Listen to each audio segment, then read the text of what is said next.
Sa'yo, Mika, yung kay Luigi, low bat patch na charge ko pa. Ito, gagamitin niyo pa. Ay, akyat ko na. Hindi na po, okay na po. Thank you po. Nika Angel, pasok ka.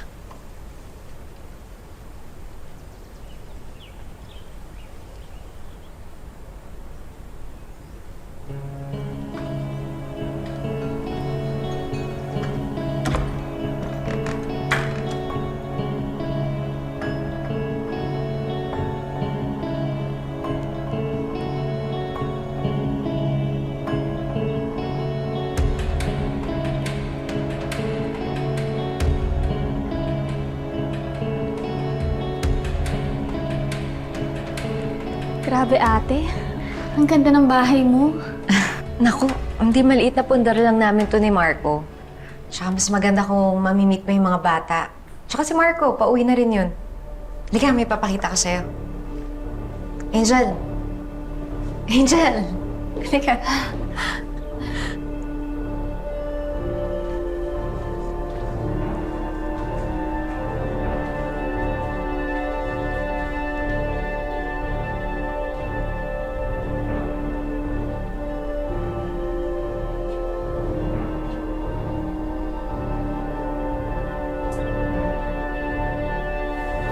Hi, mga anak! Hello, Mommy. How are you? Okay lang po.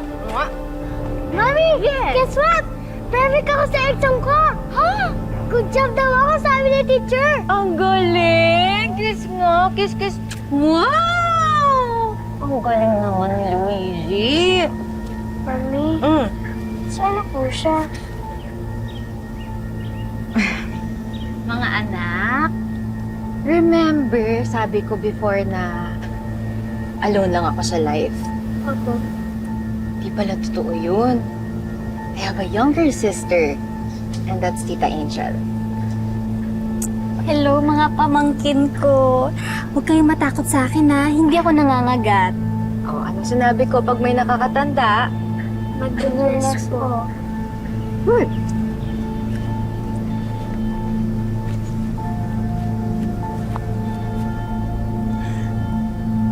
Very good.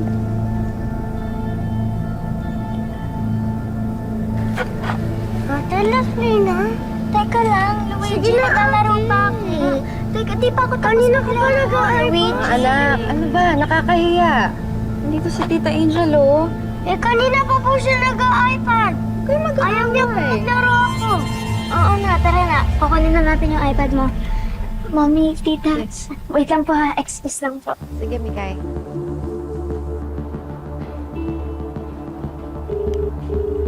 Hello? Ma'am Sylvia, pumunta po kayo dito. Nandito yung anak ng kriminal. Yung kapatid ni Ma'am Vanessa. Yung Angel. Siguro ate, gwapo yung asawa mo, no? Ang kikit kasi ng mga anak mo eh. Tsaka mukhang hindi ka naman pumapatol sa pangit. Oo na, sige na. Naging kami ni Marco kasi pogi siya. Pero alam mo, kaya kami tumagal kasi he's the most loving person I've met. He's the type of guy na willing to drop everything talaga for his family. Alam mo, naalala ko, nasa Baguio ako for a convention. Tapos sinamaan ako ng hyperacidity. Alam mo ginawa niya? Nag-drive siya papuntang Baguio agad-agad para lang alagaan ako. Inalagaan niya ako. Kaya yun, that's when I knew na siya na yung gusto kong magiging tatay ng mga anak ko.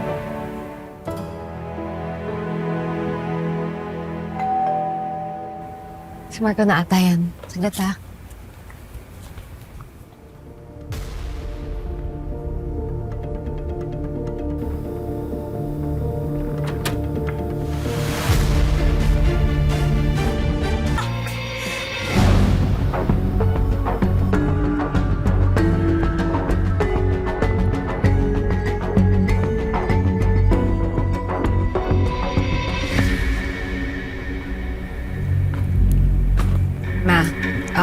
Kapatid ko nga pala si Angel.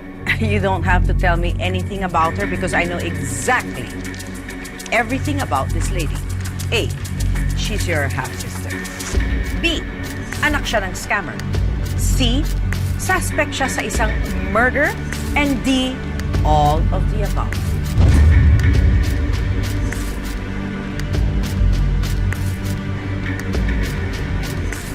Sisiraan ka na ba ng bayan? Bakit mo dinala yung babae mo? Ma, kadugo ko si Angel, kapatid, pamilya. Wala naman ho siguro masama kung papakilala ko siya sa mga anak ko, di ba? Eh, paano kung nakawan ka ng babae niya o di kaya sa Ma, hindi ganun tao si Angel.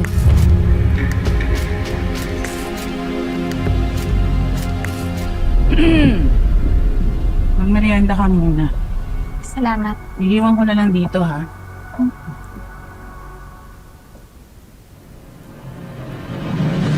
Did you know that Lucifer was once an angel? Eh, buti sana kung ikaw lang ang damay. Paano kung saktan niya yung mga apo ko? Ma'am, mag-cake po muna kayo. Ma, sorry let me correct you. Dahil maling information po ata yung nakarating sa inyo. Si Angel, hindi po siya kriminal. She was just at the wrong place at the wrong time. Sige na, Veron. Thank you.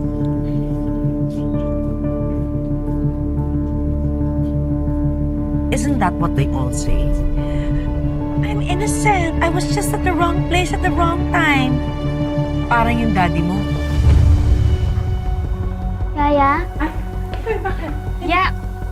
Mag-uusap na lang muna kami. Dito muna siya. Mag-iingat ka. Halika dito, Miguel. Upo ka dito. Upo ka dyan.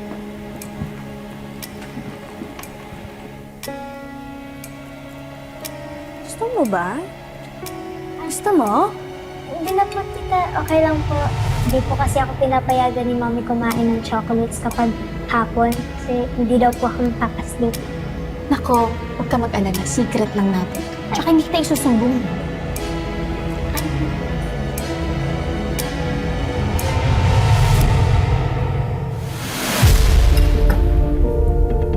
Teka lang, Ma, ha? Bakit nadadamay na naman yung papa ko sa conversation natin? Sa pananalita niyo, parang sinasabi niyo pang guilty si papa sa mga binibintang sa kanya. Eh, di ba nga, nagsinungaling siya na may kapatid ka sa labas? Isn't that infidelity? Ano ang connection nun sa kaso niya? People lie. People hide things all the time. Malay mo, nagsisinungaling din sa'yo yung kapatid mo. Yan eh, kung kapatid mo nga talaga siya. Teka, nagpa-DNA match test na ba kayo? Handa pa ako magpa-DNA test kung kinakailangan. Agent, that's unnecessary. Na-check na lahat ng documents from Nino. Alam ko pong pinagdududahan niyo yung pagkatao. Handa akong linisin yung pangalan ko. At papatunayan ko na inosente ako. Well, I hope you're right. Because God may be merciful, but I am not.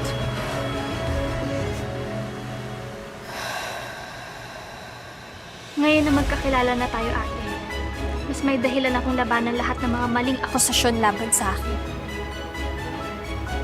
Dati kasi nananahimik lang ako eh. Ngayon gusto ko maging karapat-dapat sa'yo. Pati na rin sa pamilya mo.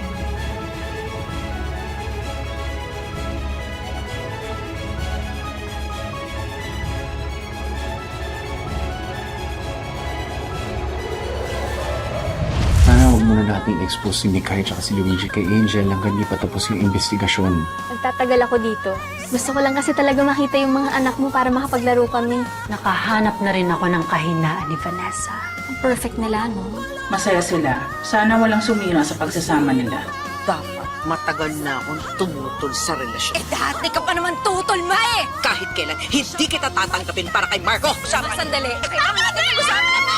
Turuan natin siya ng leksyon. Ipakita natin sa kanya na hindi kanya kayang api-api.